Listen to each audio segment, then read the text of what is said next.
I just broke the microphone.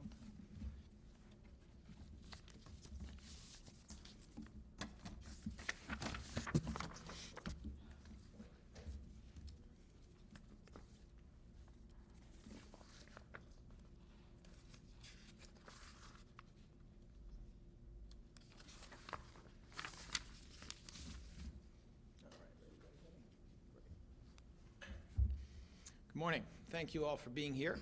This is the DAO's regular Monday morning press conference in which we discuss two main topics. We actually have three topics today. But the two main topics are, first of all, a summary of gun violence over the prior week with any specifics. The second topic here addresses robberies, and more specifically a particular gunpoint robbery that has occurred. And we will be hearing details on that. The third topic is that we are going to announce today that there will, in fact, be an inauguration for the Office of District Attorney and the District Attorney's Office and the movement it represents. And that will be occurring on Monday, January the 3rd, which is the usual day for inaugurations. It will be at the Church of Christian Compassion, which is 6121 Cedar Avenue. Doors will open around 8:30. The proceedings will begin around 9 o'clock so that people who are working that day are able to attend and also make it to work, perhaps a little late, but not too late, getting a full day of work. We're very excited about this opportunity. Every challenge is also an opportunity, and we view it as a chance to talk to the people who have been so supportive of our efforts at enforcement that is careful, effective, and just, but also our efforts at reform. I'd like to acknowledge that we have with us today Robert Listenby, who is the first assistant at the DA's office. We have Helen Park, Assistant Chief of the DAO's Gun Violence Task Force. Helen will be addressing the details of a particular gunpoint robbery. We have Chesley Lightsey, who's the Chief of the DAO's Homicide and Non-Fatal Shootings Unit. That, of course, is a unit of attorneys. The Philadelphia Police Department has its own homicide unit, which is a unit of detectives. We have Deborah Watson-Stokes, who is the Chief of the DAO's Municipal Court Unit. The Reverend Myra Maxwell is here. She's the Director of the DAO's CARES program. That is the Crisis Assisted Response and Engagement for Survivors program that has been so effective and so successful in a year of gun violence crisis in trying to assist the families of homicide victims with their terrible, crushing, and intense needs, especially in the first 45 days after the killing of a loved one, family member. Let me start with a few minutes of a gun crime update. This covers the period 12/10 of 21 through 12/18 of 21, the same period it usually covers. Homicides to date are 540. On this date last year, they were 476 in the city of Philadelphia. This is an increase of 13%. Last week, the homicides year to date were at 528. During this relevant time period, there have been 5 homicides and 27 non-fatal shootings. Obviously, these are real people. They have names that in many instances we do not put out there to protect families. They have faces, they have lives. Every one of them matters. It is worth noting that what we have experienced during the pandemic is essentially 1.5 homicides per day, or about 10.5 per week. So 5 homicides is a little bit less than the usual weekly total. We have seen variation, a number of good weeks, a number of bad weeks in relation to that average. This is slightly less than that terrible high average. In terms of incidents, arrests, and cases opened between December the 10th and December the 18th, we have 163 gun or gun violence incidents. 57 arrests were made by Philadelphia police. So the arrests are being made more or less at a rate of about 35% of those cases. Of the 57 arrests made by police, the DA's office opened and charged 56 of those cases. So we are charging them at approximately a rate of 96 or 97%. The median bail set for the illegal possession of guns during this time period was $137,500. Understand that in essentially every single 6105 case, which is a case of possessing a firearm as a felon, we seek a bail of $1 less than $1 million. So $137,500 is a lot less than we're asking for. And as for the median bail set for violent offenses with guns, the median bail there is $200,000. We ask for $1 less than $1 million in essentially every single one of those cases. Once again, these bails are much lower than what we are seeking to try to address the real danger of those individuals who present a serious danger to the community and to themselves being out pre-trial. It's an issue that we've talked about over and over and over and over.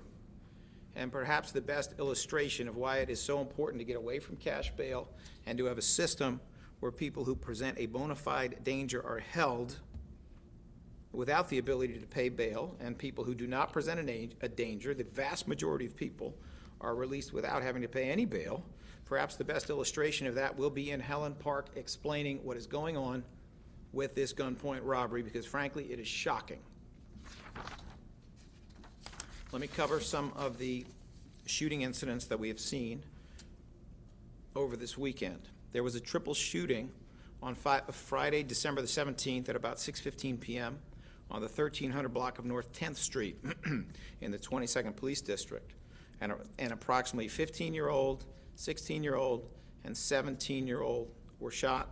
The 15-year-old was shot twice in the right thigh. 16-year-old was shot once in the abdomen and once in the buttocks. And the 17-year-old male was shot once in the left shin, once in the left thigh. All three were transported to Temple, where they were placed in stable condition. No arrest has been made and no weapon has been recovered by the Philadelphia Police Department at this time. Anyone with information, please contact PPD Central Detective Division at 215-686-3094. We need the help of the public. The solve rate for shootings at this time is around 17%. We cannot have a city where 83% of shooters are getting away with those shootings. We need the help of the public. We need you to come forward, and we need you to understand that our office and the police will do everything in our power to protect you, to make sure that you are not in danger. We will work in any way we can with you, and we will make sure that whatever you do goes in the direction of justice. Incident number 2 was a shooting and carjacking on the evening of Sunday, December the 19th at about 11:30 p.m. on the 6400 block of Greenway Street in the 12th Police District. An approximately 42-year-old black male was shot one time in the right thigh during a carjacking. The victim was taken by point of gun by two black males in a gray 2022 Toyota Highlander with tinted windows and chrome rims. The victim was transported to Presbyterian Hospital, where he was placed in stable condition. Once again, no arrest has been made, no weapon has been recovered. Anyone with information, please contact Southwest Detectives at 215-686-3184. And the third incident that we will be highlighting among shootings was actually today, on Monday, December the 20th at about 4:40 a.m. on the 5700 block of Delancey in the 18th Police District. An approximately 26-year-old black male was shot 4 times in the chest. Victim was transported to Presbyterian Hospital where he was placed in critical condition. An arrest has been made and a weapon has been recovered by the Philadelphia Police Department at this time. Anyone with additional information, once again, please contact Southwest Detectives 215-686-3184. Charges have not been requested of the DAO at this time. Undoubtedly, that request will come in the very near future, as the shooting is so recent. I want to make sure everybody understands, with reference to shootings and point of gun robberies, this is an office that before the pandemic shut down the courts, had a conviction rate for gun violence that was in the above 80%. It was about 83%. We are very, very, very, very good at getting convictions when cases are solved, and we view gunpoint robberies, we view shootings as being among the very most serious crimes there are. It has been fundamental to our approach to criminal justice that we focus on the most serious crimes. Anybody who engages in this behavior has a jail cell waiting for them, and they better get used to it, because they're going to be there for a long time. ADA Chesley Lightsey, who is the chief of the DAO's Homicide Non-Fatal Shooting Unit, will be available for questions regarding any of these incidents we will shortly discuss at the end of the press conference. As for our CARES team, we have the wonderful Myra Maxwell here. Where is she? There she is. Who heads our CARES unit. The CARES team responded to 4 families. They responded, of course, in relation to homicides, because that is their mission during the period 12/11 through 12/17. They provided advocacy, crisis support, and referral services as needed. Families and communities impacted by gun violence can contact our Victim Services and CARES unit for support at 215-686-8019. Please note that Reverend Maxwell will be available during the Q&A to respond to any questions regarding the DAO's support of victims of homicide. It has been a rough year for CARES, but the good news is that they have been refunded through grant money in the millions, because the work that they provide is so important and so essential at times like this, and we thank them for their work. During our press conference last Monday, we made a strong commitment to vigorously prosecuting individuals responsible for recent robberies in Philadelphia. Specifically, many of these occurred in the Center City community. Today, we want to appropriately commend the assigned police officers and detectives at the PPD for a job very well done on these investigations. We're going to provide a prosecutorial update and reaffirm our commitment to holding these individuals accountable. Speaking of accountable, it is my pleasure in a moment to call forth ADA Helen Park, who's the Assistant Chief of the DAO's Gun Violence Task Force. That unit, of course, is a joint effort between the Attorney General's office and the DA's office. We view these robberies as being of such magnitude that we have taken the resources of the Gun Violence Task Force, which are considerable, and we have asked them to address this, meaning these robberies as an aspect of their gun violence work, rather than these robberies going as they ordinarily would to our excellent major trials unit. ADA Helen Park will provide a prosecutorial update regarding the aforementioned Center City robberies, specifically with reference to 3 arrested defendants, Shaheem Johnson, Trevin Johnson, and Terrence Mitchell. I said earlier that I thought what had occurred in relation to bail for 2 of these defendants was shocking. Well, wait until you hear what Helen Park has to say about the efforts of this office to hold a couple of these defendants in custody in light of their very serious records and their open criminal matters. Wait until you hear what actually happened despite our best efforts. Shortly after we hear from ADA Helen Park, we will be entertaining questions from the media. And it's now my pleasure to call forward the very wonderful and very excellent ADA Helen Park.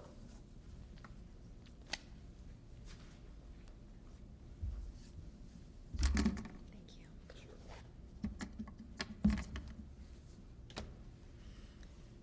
Good morning.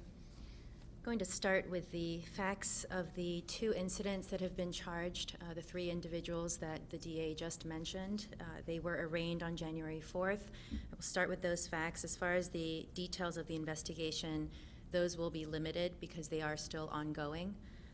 But as it pertains to the 2 cases that have been charged, the first robbery occurred on December 7th of 2021 at approximately 1:15 p.m. at 200 Mozart Place in Center City. 2 men robbed at gunpoint the complaining witness, and they stole from him his watch, his AirPods, and other personal belongings. The second incident occurred on December 15th of 2021 around 6 p.m. in the location of 1300 South 19th Street.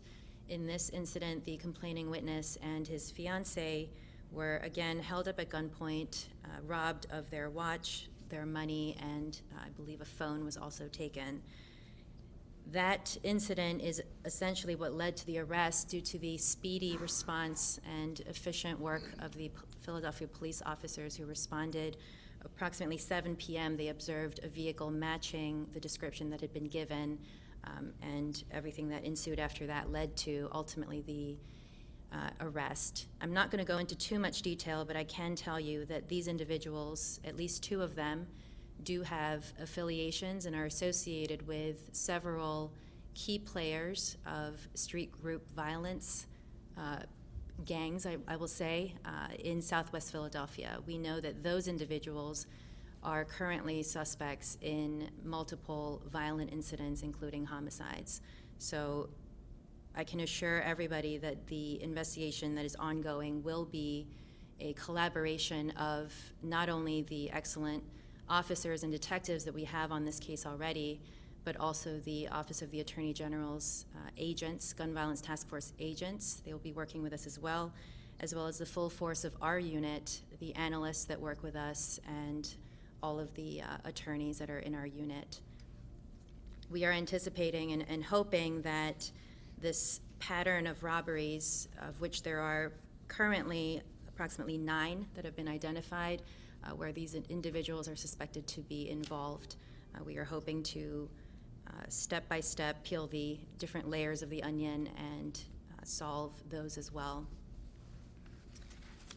With respect to bail, as the DA alluded to previously, one of the individuals did not have a prior record. His bail has been set high.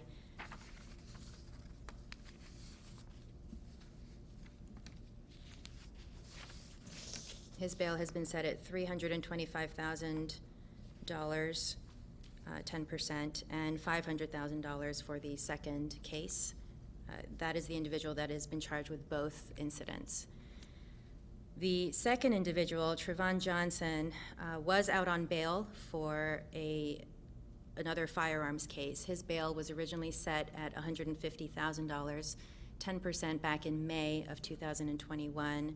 He posted that full amount approximately a week later on May 25th of 2021. He has been out on bail since. Terrence Mitchell, who is the third individual, has 2 current open cases. He was out on bail on the first matter, which is currently in the Court of Common Pleas, listed for trial. That bail was set at $25,000. Our office requested $999,000. That was set on January 6th of 2021, and he posted bail the following day on the 7th. He has been out on bail since.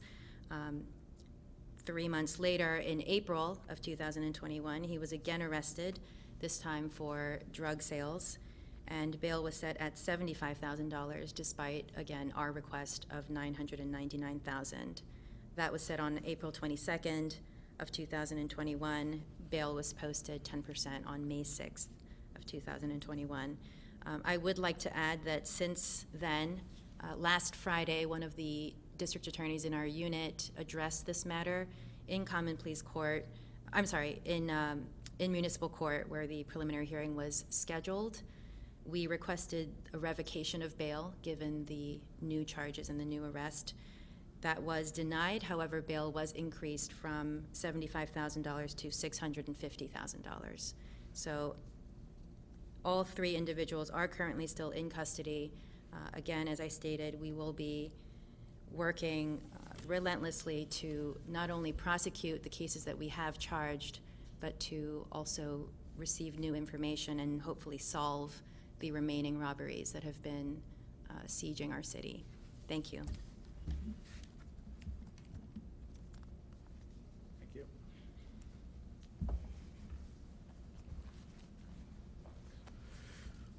All right, so I want to make sure the point is not lost.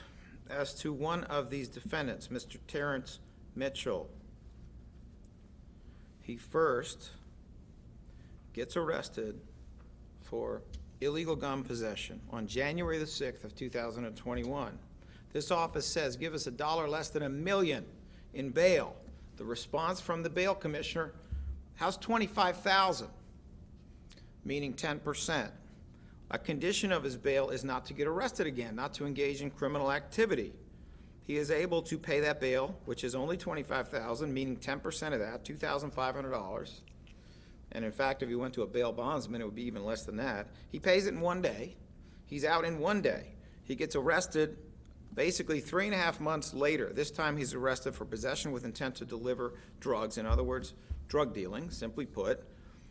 We say Judge, not only is this drug dealing, this is somebody who has an open gun case, a condition of whose bail was to stay out of trouble. He's dealing drugs.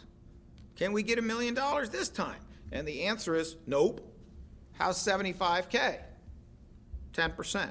So we have gone in to ask for $2 million bail minus $2, and we have gotten a total of $100,000. What does this man do?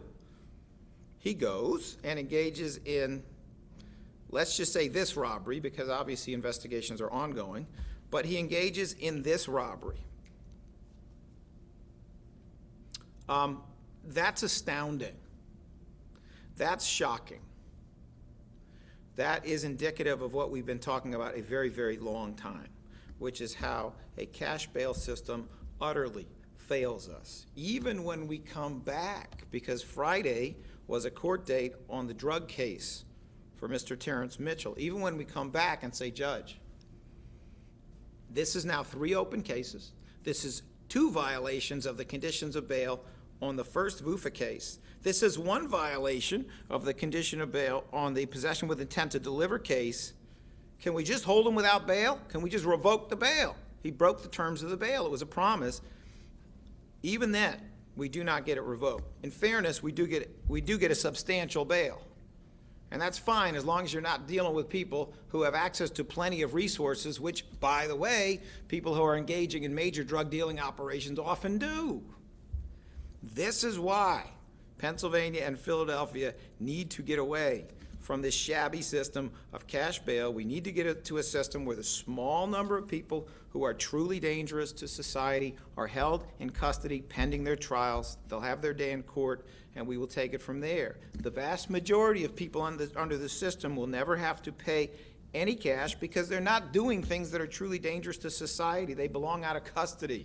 When we look to the most established and best known of these no cash bail systems, a system that is happening more and more all over the country, we see 88% of the people get out and they don't have to pay any bail. So we don't have people who are unhoused and who have mental illness sitting in jail because they can't pay a few dollars of bail after they steal food. And that's a good thing. But what we do have is we have people, regardless of their resources, who have engaged in truly dangerous activity and present a terrible danger to the public sitting in jail. They can't Harvey Weinstein their way out by having lots of money. They can't Zuckerberg their way out of jail.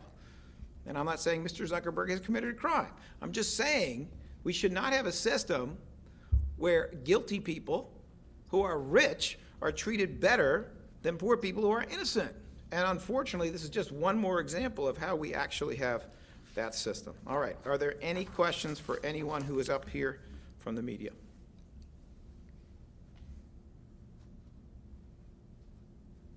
There being no questions, thank you all for coming. It was a pleasure to be in your presence, and I wish you all happy holidays. We will not be having a press conference this coming Monday, and I think you can view our inauguration ceremony occurring January the 3rd, which is a Monday, as being a slightly early version of our weekly press conference on that day. Thank you very much.